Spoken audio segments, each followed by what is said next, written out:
Doctor BR Ambedkar Konaseema జిల్లా రామచంద్రాపురం కూటమి ప్రభుత్వం వైద్య కళాశాలలను ప్రైవేటు పరం చేస్తున్నారంటూ వైఎస్ఆర్సీపీ చేస్తున్న ఆరోపణలపై రామచంద్రాపురం కూటమి పార్టీ నాయకులు మరోసారి విరుచుకుపడ్డారు.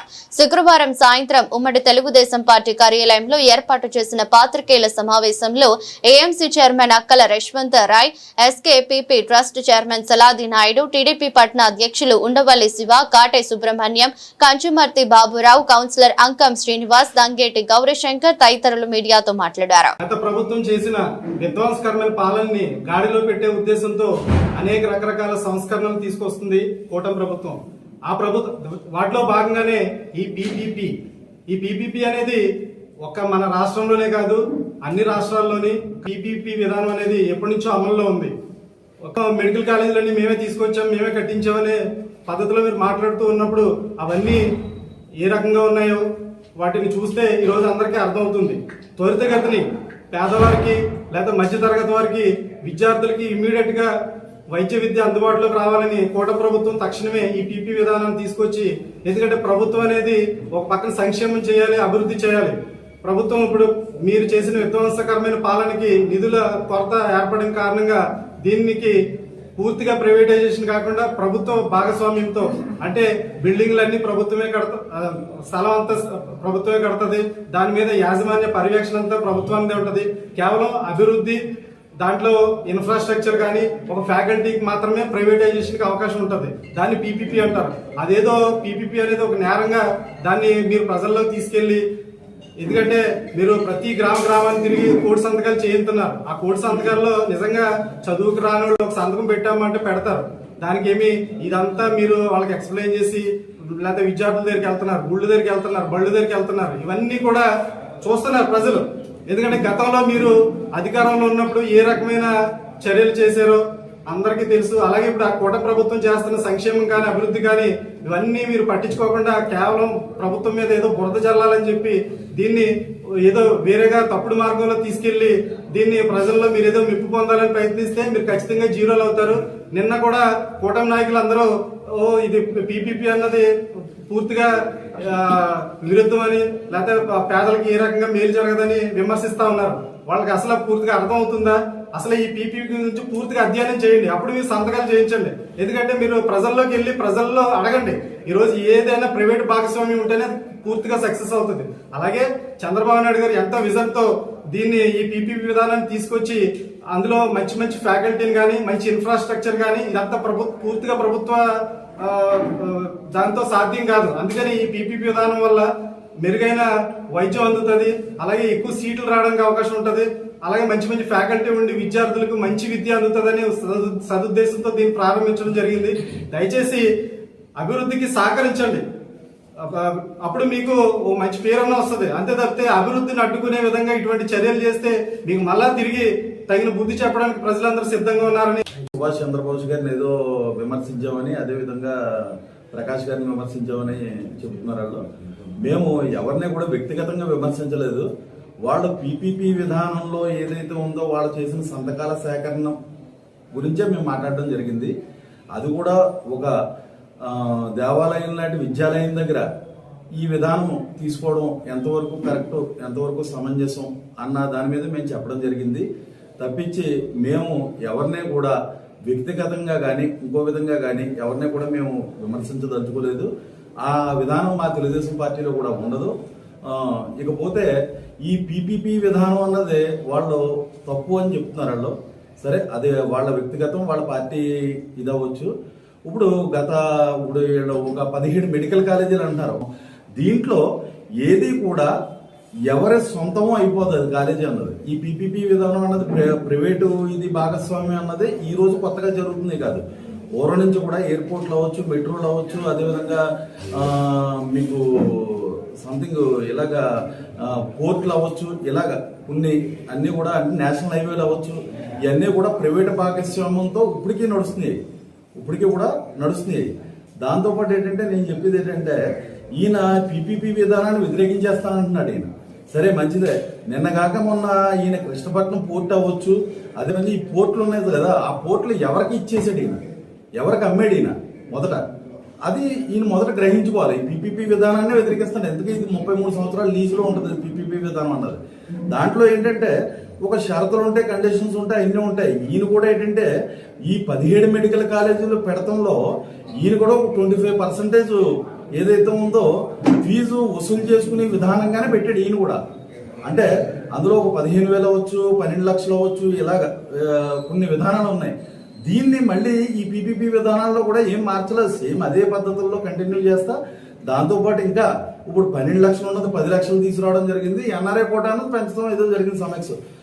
ఆ కోణాల్లో రకరకాలుగా జరిగినాయి తప్ప ఈ పీపీపీ విధానం అన్నది ఏ విధంగా మరి ఆయన తప్పని భావిస్తున్నాడో, ఏ విధంగా జనాల్లో తీసుకెళ్తున్నారు అన్నది మనకు తెలియదు. ఇంకో విషయం మనం చెప్పుకోవాల్సి వస్తే ఈ అసలు ప్రైవేటు భాగస్వామ్యానికి అసలు ఇప్పుడు గవర్నమెంట్ కాలేజెస్ ఉన్నాయి, మెడికల్ కాలేజెస్ ఉన్నాయి, ఓకే.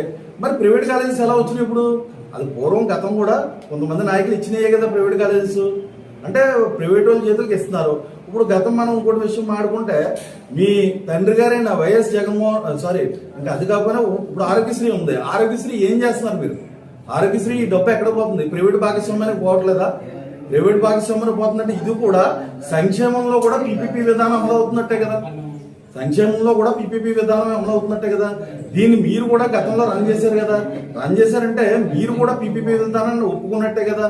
అంటే ఈ కోణంలో నేను చెప్పేది అయితే ఏ కోణంలో చూసుకున్నా పీపీపీ విధానం అన్నది తప్పని మీరు భావిస్తున్నారేమో కానీ చాలా మంది వర్గాలు దీనికి పాజిటివ్గానే ఉన్నాయి. దాని మీద ఏంటంటే దానికి కొన్ని షరతులు విధానాలు ఎలాగా గవర్నమెంట్ పెడద్ది ఆ కోణంలో నడుస్తుంది. దాని మీద ఏంటంటే కొంచెం మీరు ఆలోచించి ఇది వేరే విధంగా రంగు పులుగుదాం అనుకుంటున్నారో కానీ ఏంటంటే మీరు గతం జరిగిన వ్యవహారం అన్నది 5 సంవత్సరాలు మీ పాలన అన్న దాని గురించి నేను మాట్లాడదలుచుకోలేదు. ఎందుకంటే అది జనం ఎలాగో చూసారో దానికి తగిన శాస్త్రం మీకు చూపించేశారు వాళ్ళు. కాబట్టి ఏంటంటే ఇప్పుడు జరిగేదానికి మీరు సహకరించండి, అంతేగాని విమర్శించొద్దు. ఎందుకంటే ఇప్పుడు ఏదైతే ఆరోగ్యశ్రీ ఉందో ఆరోగ్యశ్రీ కూడా అదే. మీరు కొత్తగా ఏంటంటే పీపీ విధానం భూతత్వంలో చూపిస్తున్నారు అంతేగాని ఇదేమి నా పర్సనల్గా నాకు అనిపించేది ఏంటంటే ఇది మంచి పద్ధతి. రాజకీయాలు ఉంటాయి, దాంట్లో విలువలు కూడా పాటించాలి.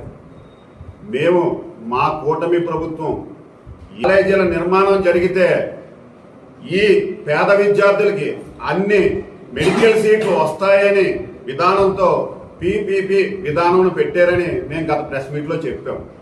కానీ వక్ర బుద్ధితో కొంతమంది మా సోదరులు ఏం చెప్తున్నారంటే పెద్దలు సుభాష్ చంద్రబోస్ గారిని అవమానించారు లేదా వారి స్థాయిని తగ్గ మనుషులు కాదంటారు. రాజకీయాల్లో స్థాయిలు ఎప్పుడూ ఉండవండి, ఇది నా వ్యక్తిగత అభిప్రాయం. విలువలు ఉంటాయి, విలువలు మాత్రమే నీ విలువే నీ స్థాయిని పెంచుతుంది.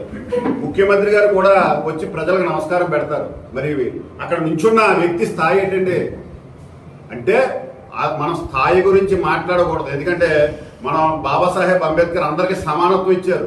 ముఖ్యమంత్రి సీట్లో ఉన్న వ్యక్తిని కూడా ప్రశ్నించే హక్కు ప్రజలకు ఉంది. అంటే మేము నిన్న వ్యక్తిగతంగా పెద్దల్ని సుభాష్ చంద్రబోస్ గారిని ఏమన్నా అంటే మీరు మమ్మల్ని విమర్శిస్తే మేము రిసీవ్ చేసుకుందాం. ఈ రోజు పనిగట్టుకుని ప్రెస్ మీట్ పెట్టడానికి కారణం ఏంటంటే ఏదైతే పీపీపీ విధానం ఉందో దానికి ముందు చట్టబద్ధత ఉందా లేదా అనేది మీరు గ్రహించాలి. ఎందుకంటే ల్యాండ్ సీలింగ్ యాక్ట్ లాగా మేము అప్పటికప్పుడు వచ్చిన యాక్ట్ కాదు ఇది. ఈ పీపీపీ విధానం అనేది గడిచిన రాజ్యాంగంలో ఎన్నో సంవత్సరాల నుంచి చట్టబద్ధత ఉండి మా సోదరులు అందరూ చెప్పారు ఈ పీపీపీ విధానంలో ఏ పరిశ్రమలు నడుస్తున్నాయి, ఏవే కాంట్రాక్ట్లు ఉన్నాయని అన్నీ చెప్పారు. మరి అది ఎందుకు మీరు ప్రజలకు చెప్తలేదు? ఈ పీపీపీ విధానం అనేది చట్టబద్ధత లేదు, ఇది ప్రజలకు ఉండదు, ఈవేళ పలానా కాంట్రాక్ట్ కాలేజీ ఇస్తే ఆడ ఐపీ పెడితే పోతే మీరు ఎందుకు ధైర్యంగా చెప్పలేకపోతున్నారు? కానీ ప్రజలు ఏదో నమ్మించాలి. ముఖ్యంగా విద్యార్థుల పట్ల మీరు మాట్లాడుతున్నారు.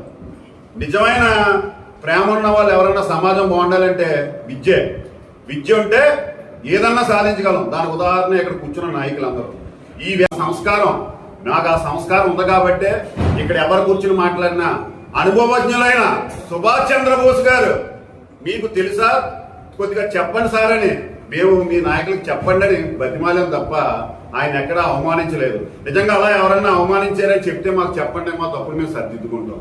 నెక్స్ట్ వచ్చి సోదరులు మాట్లాడుతున్నారు ప్రజలలో వ్యతిరేకత వచ్చేసిందట. వ్యతిరేకత ఎవరికి వచ్చిందనేది గడిచిన సార్వత్రిక ఎలక్షన్ తెలిపిని భవిష్యత్తులో ఎలక్షన్లు అవుతున్నాయి. ఆ వ్యతిరేకత ఎంత ఉందనేది కొన్ని నెలల్లోనే తెలుస్తుంది. నిజంగా ప్రజల్లోకి వ్యతిరేక వస్తే ఈ మెడికల్ కాలేజీల కోసం, పీపీపీ కోసం ఎక్కడన్నా మెడికల్ విద్యార్థులు సమ్మె చేయడం మీరు చూసారా? మిమ్మల్ని అడుగుతున్నాడు. పత్రికేయ మిత్రులు కూడా ఈ సమాజంలో ఒక భాగం. ఎందుకంటే ఈ మెడికల్ సీట్లకు సంబంధించిన విద్యార్థులు కానీ, విద్యార్థినులు కానీ, లేదా వారి తల్లిదండ్రులు కానీ స్వచ్ఛందంగా ఎక్కడన్నా ఈ పీపీపీ విధానం వద్దని ఎక్కడన్నా ఏ ఆంధ్రప్రదేశ్లో చిన్నది ఒక టెంట్ వేసుకుని ఒక రోజు రిలే నిరాహార దీక్ష ఏమైనా చేశారా? లేదు. కానీ మసిపూసి మారేడికాయని చూపించినట్టు ఏ సబ్జెక్టు లేక, ఎందుకంటే ప్రభుత్వం ఒక ఏంపు అవినీతిని అరకడుతూ, ఎర్ర చందనాన్ని కట్టడి చేస్తూ, సుపరిపాలన సాధిస్తూ, సంక్షేమం దిశగా నడుస్తుంటే ఎన్డీఏ కూటమినే ఈ పీపీ ఒకటే దొరికింది. ఇంకా మేము కట్టిన కాలేజీలను ఆపేశారు. కాలేజీలు మీరు కట్టబెట్టింది ప్రభుత్వం కట్టింది. మీరు కట్టిన దాని మీద మళ్ళీ పిల్లలు వేస్తున్నారు. ప్రభుత్వం పని అదే. ఏ ప్రభుత్వం వస్తా ప్రభుత్వం కాలేజీలు కడితే ఇంకో 10 సీట్లు మీకులాగా గతంలో అంటే నేను మాట్లాడడానికి మేము కూడా పార్టీలో కొనసాగం. కానీ ఎప్పుడు తప్పులు మేము ఎంకరేజ్ చేయలేదు. అప్పుడు నిజంగా తప్పులు చేస్తే ఆ తప్పు నిరూపించుకుంటూ ఇప్పుడు కూడా క్షమాపణ చెప్పడానికి నేను వ్యక్తిగతంగా ఎదురుంటాను. సమాజం పట్ల నాకు అవగాహన ఉంది. ఉన్నంతలో నాకు 1% 2% సమాజం మీద అవగాహన ఉంది. కాబట్టి ఈ పీపీపీ విధానాన్ని మెచ్చుకోవాలి. ఎందుకంటే అందులో కూర్చున్న వాళ్ళు కూడా చాలా మందికి పిల్లలు ఉన్నారు. రేపన్నాడు ఈ పీపీపీ విధానం యొక్క ఉపయోగం మనం భవిష్యత్తులో ఉపయోగించుకునే వాళ్ళు మీరు ఒకరు ఉంటారు. నెక్స్ట్ వచ్చి ప్రజల్లో రోడ్డు ఎక్కితేనట సుభాష్ చంద్రబోస్ గారు వీళ్ళలో వణుకు వస్తుందట. దేనికంటే వణుకు మాకు వస్తుందా వణుకు? మీరు అంటున్నారు మా మీటింగ్ పెడితే 5,000 మంది వస్తున్నారు, మీరు 500 మంది వస్తున్నారండి. మా 500 మంది మీ 5,000 మందితో సమానం. మీరు జనాన్ని పోగేసుకోవాలి. ఇప్పుడు మేము ఒకటే చెప్తున్నాం, ఎవరిని పని పోట చేసుకోవద్దు. మీ పని మీరు చేసుకోండి. ఏమన్నా మీటింగ్లు ఉంటే మేము వెళ్తున్నాం. పబ్లిక్ అవసరమైనప్పుడు మేము పిలుచుకుంటాం. అంతే తప్ప మీకు జనం అవసరం. ఎందుకంటే మిమ్మల్ని జనం ఎక్కడ కూర్చోబెట్టారనేది మీ విజ్ఞతగా వదిలేస్తున్నాం. నేను చెప్పక్కర్లేదు. ఎంతకు పరిమితం చేశారనేది కూడా మీకు తెలుసు. కానీ ఈ రోజు నియోజకవర్గంలో వాసంశెట్టి సుభాష్ గారు ఏ విధంగా ముందుకెళ్తున్నారో మీరు చూస్తున్నారు. కానీ కొంతమంది నాయకులు అని చెప్పబడే వాళ్ళు వ్యక్తిగతంగా వాసంశెట్టి సుభాష్ గారిని టార్గెట్ చేస్తున్నారు. రామచంద్రపురానికి మళ్ళీ కుల రాజకీయాలను అలవాటు చేయడం కోసం. ఎందుకంటే ఈ సుభాష్ గారు చెట్టిబల్లి కులంలో పుట్టుండొచ్చు, అందులో పెరుగుండొచ్చు, అక్కడ నాయకత్వం చేయొచ్చు ఉండొచ్చు. కానీ రామచంద్రపురానికి వచ్చేటప్పటికి కులనాయకుడల్లా ప్రజల చేత ఓటు వేయించుకుని 1,00,000 ఓట్లు సాధించి 27,500 మెజార్టీ తెచ్చి ప్రజానాయకుడు అయ్యాడు. అటువంటి ప్రజానాయకుడిని ఆయన కుల సంఘంలో మాట్లాడిన మాటల్ని వక్రబుద్ధితో, ఎందుకంటే ఈ వాసంశెట్టి సుభాష్ అనే వ్యక్తి ఒక చెట్టిబల్లి కులానికే చెందినవాడి కింద ఫోకస్ చేయడం కోసం అతను వ్యక్తిగత విమర్శలు చేస్తున్నారు. ఇటువంటి రాజకీయాలు చేయడం సబబు కాదు. ఎందుకంటే సమాజంలో అన్ని కులాలకే సమాన హక్కులు ఉంటాయి, సమానత్వాలు ఉంటాయి. అటువంటి అప్పుడు ఇక్కడ ఉన్న నాయకులు ఎక్కడెక్కడి నుంచో ప్రెస్ మీట్లు పెడుతున్నారు. నిజంగా సుభాష్ గారు తప్పు చేస్తే మీ కుల సంఘాలు ఉంటాయి, ఆ కుల సంఘాల్లో నిలదీసుకోండి, తప్పు లేదు. కానీ సుభాష్ గారికి ఒక్క చెట్టిబల్లి సంఘమే కాదండి. ఈ రోజు ఆయనే చెప్పాడు, నన్ను 90% ఒక సమాజం ఎక్కించింది కాపు సమాజం, 50% మిగిలిన సమాజాలు చేసినాయి అని. అతను బలం అది. అంటే వాసంశెట్టి సుభాష్ అన్నవాడు కులనాయకుడు కాదు, ప్రజానాయకుడు. ఇది గ్రహించవలసిన ఎవరైతే వ్యక్తిగతంగా సుభాష్ గారి కోసం కులం కులం కులం అని ముద్ర వేయాలని ప్రయత్నిస్తున్నారో వాళ్ళందరికీ కూడా మేము అదే చెప్తున్నాం. నిజంగా మీరు గ్రహించండి. వ్యక్తిగతంగా సుభాష్ గారిని టార్గెట్ చేసే విధానంలో మీరు చాలా వెనకబడుతున్నారు. దయచేసి, ఎందుకంటే ఒక చిన్న వయసులో బీసీ సామాజిక వర్గానికి చెందిన వ్యక్తికి ఒక అత్యున్నత పదవి వచ్చింది. దీని తర్వాత ముఖ్యమంత్రి పదవి. అటువంటి పదవి వచ్చినప్పుడు మీరు నిజంగా సంఘీయులైతే వాళ్ళని గౌరవించండి. లేదా నువ్వు తప్పు చేస్తున్నావు సుభాష్ గారు సరిదిద్దుకోండి సలహాలు ఇవ్వండి తప్ప, ఎందుకంటే పనికిరాని మాటలు మాట్లాడుతూ పదవిలో ఉన్న వ్యక్తిని కించపరిస్తే పక్కోళ్ళు ఆనందిస్తారేమో కానీ మీ పక్కన కూర్చున్న వాళ్ళు సమాజం మాత్రం దాన్ని హర్షించదు. దయచేసి రామచంద్రపురం అనేది పొల్యూషన్ లేని సిటీ. ఎందుకంటే ఇక్కడ ఒకే ఒక ఫ్యాక్టరీ ఉండదు, పొల్యూషన్ కూడా ఉండదు, అందరూ సమానంగా పోతున్నారు. దయచేసి ఈ రామచంద్రపురంలో కుల రాజకీయాలు మాత్రం చెయ్యొద్దని అన్ని పార్టీల వాళ్ళు. ఇటీవల వైఎస్ఆర్ పార్టీ చేపట్టినటువంటి 1,000,000 సంతకాల సేకరణ, దానిలో భాగంగా పీపీపీ అనేటువంటి విధానం, అంటే పబ్లిక్ ప్రైవేట్ పార్ట్నర్షిప్. ఈ పబ్లిక్ ప్రైవేట్ పార్ట్నర్షిప్తో ఈ యొక్క మెడికల్ కాలేజీలు ఏవైతే 15 కాలేజీలు ఉన్నాయో ఈ 15 కాలేజీలను కూడా త్వరితగతిన అనుకున్న సమయానికి ముందే పూర్తి చేసి ఈ ఆంధ్రప్రదేశ్ రాష్ట్రంలో ఉన్నటువంటి విద్యార్థులందరూ కూడా అందుబాటులో తీసుకురావాలని ప్రభుత్వం కృతనిశ్చయంతో పనిచేస్తూ ఉంటే నేటి ప్రతిపక్ష పార్టీలు మరి ఎక్కడైతే అనుకున్న సమయానికి పూర్తి చేసేస్తే మరి కూటమి ప్రభుత్వానికి మంచి పేరు వస్తుంది అనేటువంటి ఉద్దేశంతో ఇది ఒక గలాటా సృష్టించినటువంటి జరుగుతుంది. దానిలో భాగంగా మరి మొన్న విఎస్ఎం కాలేజీలో కోటి సంతకాల సేకరణ చేస్తున్నప్పుడు పిల్లి సుభాష్ చంద్రబోస్ గారు కూడా పాల్గొంటే మరి మా కూటమి నాయకులు అయ్యా బోస్ గారు, మీరు రాజనీతిజ్ఞులు, పెద్దవారు, మీకు కూటమి ప్రభుత్వం అధికారంలోకి వచ్చిన 18 మాసాల్లో సూపర్ 6 పథకాలను అమలు చేశాం, ఈ ఆంధ్రప్రదేశ్ రాష్ట్రాన్ని అభివృద్ధి పదంలో తీసుకెళ్తూ ఉంటే పెద్దవారు అనుభవజ్ఞులు మీకు తగునని ఒకవేళ ప్రెస్ మీట్లో మాట్లాడుండొచ్చు. కానీ ఆ కౌంటర్ ఇచ్చేటువంటి నాయకులందరూ కూడా బోస్ గారి అంశాన్నే లేవనెత్తుతూ మాట్లాడుతూ ఉన్నారు. ఖచ్చితంగా ఒక మాట అయితే చెప్తాం, గత 5 సంవత్సరాల పాలనలో ఈ వైఎస్ఆర్ ప్రభుత్వం 5 మెడికల్ కాలేజీలు మాత్రమే కట్టింది. దాంట్లో ఒక్కొక్క కాలేజీలో 150 సీట్లు చెప్పిన 750 సీట్లను ఉంటే 375 సీట్లు మాత్రమే కౌన్సిలింగ్ ద్వారా భర్తీ చేయడం జరిగింది. మరి మిగతా 375 సీట్లు ఎక్కడికి వెళ్ళిపోయాయి అంటే మేము పెట్టేటువంటి విధానాన్ని మీరు ప్రశ్నిస్తూ ఉంటే మిగతా 375 సీట్లను మీరు కోట్లాది రూపాయలకు అమ్ముకున్నారు. ఇది యథార్థం. దాంట్లో భాగంగా బీసీ కమ్యూనిటీకి 44 సీట్లు రావాల్సి ఉండగా కేవలం 22 సీట్లు మాత్రమే ఇచ్చారు. షెడ్యూల్ కులాల వారికి 22 సీట్లు రావాల్సి ఉండగా 11 సీట్లు మాత్రమే ఇచ్చారు. మరి ఈ సీట్లన్నీ ఎక్కడికి వెళ్ళాయి? మరి గత పాలనలో ఉన్నటువంటి ఇదే సుభాష్ చంద్రబోస్ గారు ఎందుకు ప్రశ్నించలేదు? అలా ఇది వైఎస్ఆర్ పార్టీని ఎందుకు అడగలేదు? ఒక్కసారి మీరు ఆత్మవిమర్శ చేసుకోండి. ఇది ఒకటే కాదు, గత 5 సంవత్సరాల పాలనలో డిఎస్సి పోస్టులు తీశారా మీరు? ఇటు విద్యార్థులు నష్టపోవడంతో కాకుండా మరి బీఈడి కాలేజీలు, టీటీసీ కాలేజీలు సర్వనాశనం అయిపోయింది మీ కాలంలో. ఆ బీఈడి టీటీసీ ఉన్నటువంటి పిల్లలందరూ కూడా ఏది బారైపోయి ఈరోజు చిన్న చిన్న కాలేజీల్లో, స్కూల్స్లో 2000కి 3000 కూడా పనిచేసినటువంటి పరిస్థితి. ఉదాహరణకి ఇంజనీరింగ్ కాలేజీలు, మీరు వచ్చిన తర్వాత ఇంజనీరింగ్ కాలేజీల పరిస్థితి ఏంటి? ఎందుకు ఇంజనీరింగ్ కాలేజీలు ఈరోజు దీనాస్థితికి చేరుకున్నాయి? మీ 5 సంవత్సరాల కాలంలో ఎక్కడ టెక్నాలజీకి అవకాశం ఇచ్చారు? గొడవలు, కక్షలు, కార్పణ్యాలే తప్ప ఎక్కడైనా సరే మరి ఇంజనీరింగ్ విద్యను అభివృద్ధి చేసేటువంటి కార్యక్రమాలు చేపట్టారా?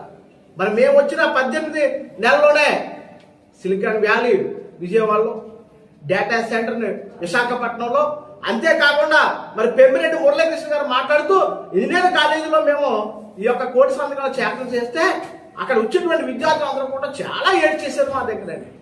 మెడికల్ ఒక్కసారి మీరు ఆత్మవిమర్శ చేసుకోండి. ఇది ఒకటే కాదు, గత 5 సంవత్సరాల పాలనలో డిఎస్సి పోస్టులు తీశారా మీరు? ఇటు విద్యార్థులు నష్టపోవడంతో కాకుండా మరి బీఈడి కాలేజీలు, టీటీసీ కాలేజీలు సర్వనాశనం అయిపోయింది మీ కాలంలో. ఆ బీఈడి టీటీసీ ఉన్నటువంటి పిల్లలందరూ కూడా ఏది బారైపోయి ఈరోజు చిన్న చిన్న కాలేజీల్లో, స్కూల్స్లో 2000కి 3000 కూడా పనిచేసినటువంటి పరిస్థితి. ఉదాహరణకి ఇంజనీరింగ్ కాలేజీలు, మీరు వచ్చిన తర్వాత ఇంజనీరింగ్ కాలేజీల పరిస్థితి ఏంటి? ఎందుకు ఇంజనీరింగ్ కాలేజీలు ఈరోజు దీనాస్థితికి చేరుకున్నాయి? మీ 5 సంవత్సరాల కాలంలో ఎక్కడ టెక్నాలజీకి అవకాశం ఇచ్చారు? గొడవలు, కక్షలు, కార్పణ్యాలే తప్ప ఎక్కడైనా సరే మరి ఇంజనీరింగ్ విద్యను అభివృద్ధి చేసేటువంటి కార్యక్రమాలు చేపట్టారా? మరి మేము వచ్చిన 18 నెలల్లోనే సిలికాన్ వ్యాలీ విజయవాడలో, డేటా సెంటర్ని విశాఖపట్నంలో, అంతేకాకుండా మరి పెమ్మిరెడ్డి మురళీకృష్ణ గారు మాట్లాడుతూ ఇంజనీరింగ్ కాలేజీలో మేము ఈ యొక్క కోటి సంతకాలు చేపలు చేస్తే అక్కడ వచ్చినటువంటి విద్యార్థులు అందరూ కూడా చాలా ఏడ్ చేశారు మా దగ్గర. మెడికల్ కాలేజీకి మీరు కోటి సంతకాలు చేపలు చేస్తుంటే ఇంజనీరింగ్ కాలేజీలు ఎందుకు వచ్చి మీ దగ్గర ఏడ్చారు? అసలు దానికి అర్థం ఉందా మీరు మాట్లాడేదానికి? మీరు చేసేదే మెడికల్ కాలేజీలు. మరి ఇంజనీరింగ్ కాలేజీల స్థితికి చేరుకోవడానికి కారణం వైఎస్ జగన్మోహన్ రెడ్డి. ఎందుకంటే ఫీజు రియంబర్స్మెంట్ ఇవ్వడంలో కానీ, వాళ్ళకి విద్యా అవకాశాలు కల్పించడంలో కానీ, నాణ్యమైన విద్యను ఇవ్వడంలో కానీ ఎక్కడా కూడా మీరు పక్షపాతం చూపించి ఈరోజు విద్యార్థుల భవిష్యత్తుని ప్రశ్నార్థకం చేసినటువంటి చరిత్ర మీ వైఎస్ఆర్ పార్టీ నాయకుడికి. ఈరోజు ఆంధ్రప్రదేశ్ రాష్ట్రంలో మొత్తం విద్యా వ్యవస్థ భ్రష్టు పట్టిపోయిందంటే కేవలం మీదే. మీరు అమ్మకి తల్లికి వందనం అన్నారు, అమ్మఒడి అన్నారు, ఇంట్లో ఒక్కరికి ఇచ్చారు, కరెంటు బిల్లు పెరిగితే ఇవ్వలేదు, లేక ఇంకోటి పెరిగితే ఇవ్వలేదు. కానీ ఈ రోజు కూటమి అధికారంలోకి వచ్చిన తర్వాత ఇంట్లో 5 ఉంటే 3 ఉన్నా, ఎంతమంది ఉన్నా సరే వారందరూ కూడా తల్లికి వందనం కానీ ఇవ్వడం జరిగింది. మరి ఇదంతా కూడా మీరు కళ్ళతో చూస్తూ ఉండి బోస్ గారు మీరు ఎలా దీన్ని మీరు సమర్థిస్తున్నారని అడిగారు మా వాళ్ళు. అది తప్పని మీరు మాట్లాడితే ఎలా? ఖచ్చితంగా ఇదే ప్రశ్న మీరు ఎక్కడికి వెళ్ళినా సరే కూటమి నాయకులే కాదు, సామాన్య ప్రజానేకం కూడా అడుగుతున్నారు. మీరు దీని గురించి అంత మీరు చెప్తున్నారు. వైఎస్ఆర్ పార్టీ అధికారంలో ఉన్నప్పుడు ఎన్నో ప్రజా వ్యతిరేకమైనటువంటి పనులు చేశాడు జగన్మోహన్ రెడ్డి. షెడ్యూల్ కులాల వారు 27 సంక్షేమ పథకాలు తీసేశాడు, బీసీ కార్పొరేషన్ తీసేశాడు, అన్నీ తీసేసి వ్యవస్థ భ్రష్టు పట్టించినప్పుడు ఎక్కడికి పోయారు మీరు? ఏమైపోయారు? ఈ రోజు ప్రత్యక్షమయ్యారు మీరు అని గ్రామాల్లో ఉన్నటువంటి ప్రజలందరూ కూడా ప్రశ్నిస్తారని చెప్పి దొంగసాగిన ముసుగులేసుకుని వెళ్ళి అక్కడక్కడ కనపడతో స్థానకాలు పెట్టుకుని వస్తున్నారు. ఇది యథార్థం కాదా? రండి, బహిరంగ చర్చకు రండి. ఈ 18 నెలల్లో మేము ఏం చేసామో, మేము చేసిన అభివృద్ధి కార్యక్రమం ఏంటో, ఈ రోజు రామచంద్రపురం నియోజకవర్గం వాసిరెడ్డి సుభాష్ గారు ఈ నియోజకవర్గాన్ని ఎంతవరకు అభివృద్ధికి తీసుకెళ్లారో మేము ఘంటాపథంగా చెప్పగలుగుతాం. గత 5 సంవత్సరాల్లో ఇక్కడ ఉండేటువంటి పాలించేటువంటి మీ మంత్రి కానీ, మీరు పక్కన ఉన్నటువంటి మీరు కానీ ఏం చేస్తారో ఒక్కసారి మాట్లాడుకుందాం. నిన్న మేము మాట్లాడిన దానికి ఒక విషయాన్ని తెలియజెప్పడానికి చెప్పాను తప్పించి అది ఎవరిని ఉద్దేశించి కానప్పటికీ కూడా మేము మాట్లాడినటువంటి వారు మీరు చేసుకునేటువంటి తప్పుడు అర్థం చేసుకుని మీరు మాట్లాడారు. ఇవాళ నేను వీడియో చూశాను, చాలా బాధాకరం. ఇంకేతంటే నాకు 1981 నుంచి ఓటు హక్కు ఉంది. ఓటు హక్కు వచ్చినప్పుడు మీరు ఏదైతే నాయకులు ప్రేమిస్తున్నారో ఆ ఓటు హక్కు పొందినప్పటి నుంచి కూడా మీ నాయకులు కూడా మేము సపోర్ట్ చేసాం తిరిగే కూడా. కానీ ఈ రోజు నియోజకవర్గంలో ఉండేటువంటి ఓటు హక్కు కలిగినటువంటి అందరినీ కూడా మీరు అవమానించారు. కారణం ఏంటంటే మీ స్థాయి కాదన్నారు. అంటే మీరు ఒకేసారి మీరు ఎదిగిపోయినా ప్రైమ్ మినిస్టర్ దగ్గర నుంచి కూడా ఎమ్మెల్యే వరకు కదా కింద స్థాయి ఏదైతే పదవులు పొందారో అందరూ ఓటేస్తాయి. ఈ ప్రజలు ఓటు హక్కు ద్వారా మీకు కల్పిస్తారు. మీ స్థాయి తక్కువ కాదని చెప్పి ఎవరైతే మీరు నాయకుడిగా భావిస్తారో ఆ నాయకుడిని తక్కువ స్థాయి చేసినటువంటి వాళ్ళు మీరు తప్పించి మీకు కాదు. అది మాత్రం గుర్తెరగాలి, అది చాలా గుర్తెరగాలి. మేము మీ స్థాయిని తగ్గించలేదు, మీ అందరి స్థాయి కదండి మీరు ఎదిగిపోయారు. ప్రజలు ఓటు హక్కు కలిగినటువంటి వారు ప్రతి ఒక్కరు కూడా మీ స్థాయిని పెంచుతారు తప్పించి మాట్లాడండి మీరందరూ మీ స్థాయి కాదంటే మేము ఒకప్పుడు మీకు ఓటేసినటువంటి వాళ్ళు. మరి మీకు గుర్తెరగాలి. మరి తప్పుడుగా స్థాయి అనేటువంటిది అంటే మీరు ఎదిగిపోయిన తర్వాత ప్రజలను అనగదొక్కేసేటువంటి విధంగా మాట్లాడటం అనేటువంటిది నిజంగా ఒక ఉపాధ్యాయుడిగా పనిచేసేటువంటి వ్యక్తిని నేను బాధపడుతున్నాను, విచారిస్తున్నాను. రెండో విషయం దొన్నపోతే ఏంటంటే నేను ఒక టీచర్గా కాబట్టి ఒక సామెత చెప్తాం. ఏం చేద్దంటే మీ అధినాయకుడి దగ్గర కానీ ఎవరి దగ్గర అయినా సరే తప్పు చేసినప్పుడు మన తండ్రి తప్పు చేసిన సరే పిల్లవాడు నాన్న తప్పు అంటే వినాలే. మీ అధినాయకుడు కూడా తప్పని చెప్పాలి మీరు, లేకపోతే దీని మీద మనం చర్చించాలని చెప్పాలి. ఏ విధమైనటువంటి చర్చ లేకుండా కూడా మీరు పిల్లల దగ్గరికి వెళ్ళిందన్న అడిగేం తప్పించి మీరు వెళ్ళలేదన్నారు లేకపోతే ఇంకోటి అన్నారు. చాలా సంతోషం, మీకు ఒక ఇన్ఫ్లుయెన్స్ ఉంది. మీ స్థాయి పెద్దది కదా, మా స్థాయి చిన్నవి. మీ స్థాయి పెద్ద అయినప్పుడు చిన్న చిన్న పిల్లల దగ్గర మీరు రావాల్సిన పని లేదు. మరి నిజంగా కూడా మరి నిజంగా మా అందరి స్థాయిలు అంటే మీ స్థాయిలు పెరగడానికి మేము ఉపయోగపడతాం కానీ మా స్థాయిలు తగ్గించడానికి మీరు నిజంగా ఈ విధంగా అయినటువంటి ప్రెస్ మీట్లు పెట్టి మాట్లాడుతున్నందుకు ఒక ఉపాధ్యాయుడిగా పనిచేసినటువంటి వ్యక్తులు సిగ్గుపడుతున్నాను, బాధపడుతున్నాను. దొన్నపోతుందంటే ఏంటంటే నలుపుని తెలుపు, తెలుపుని నలుపు అన్నప్పుడు కాదా నాన్న తలుపు అది తెలుపు అని చెప్తాడు. అంతే తప్ప అది కూడా తప్పుగా భావిస్తే ఒక ఉపాధ్యాయుడు సామెతలు అనేటివి పుట్టుకొచ్చినాయి, మీ చెప్పినవి కాదే. ఆ సామెతలను గౌరవించాల్సిన బాధ్యత మీది సమాజంలో ఉండేటువంటి. మిమ్మల్ని ఎవరిని తక్కువ చేయాలనే ఉద్దేశం కాదు. ఈ పీపీపీ విధానం అనేటువంటి ప్రైవేట్ యాజమాన్యం అంటే సీట్లు ఎక్కువ వస్తాయి. సీట్లు ఎక్కువ వస్తే కాబట్టి స్టార్ట్ అయిపోతే వెంటనే రన్నింగ్ లోకి వచ్చి చాలా మంది విద్యార్థులు చదువుతారు. చాలా మంది అనేటువంటి ఉద్దేశంతో మేము చేసేటువంటి కూరమి నాయకత్వం కానీ అందరూ కూడా ఆలోచనతో ఉన్నాం తప్పించి ఇది అందరికీ సీట్లు తగ్గకుండా చదువుకోకూడదనే ఉద్దేశంతో మీకు కాదు. అది దయించి గమనించాలి. ఏదో పెట్టి ప్రెస్ మీట్ అనేటువంటి మీరు చెప్పేది దునపోదింది ఏంటంటే అది తప్పేం కాదది, తప్పు కాదు. అంటే తప్పు తెలుపుని నలుపు, నలుపుని తెలుపు అని అనకూడదని ఉద్దేశంతో అంటే ఒక ఉపాధ్యాయుడు. కానీ ఓటు హక్కు వినియోగించినటువంటి ప్రతి ఒక్కరి నుంచి కూడా మీ స్థాయిలు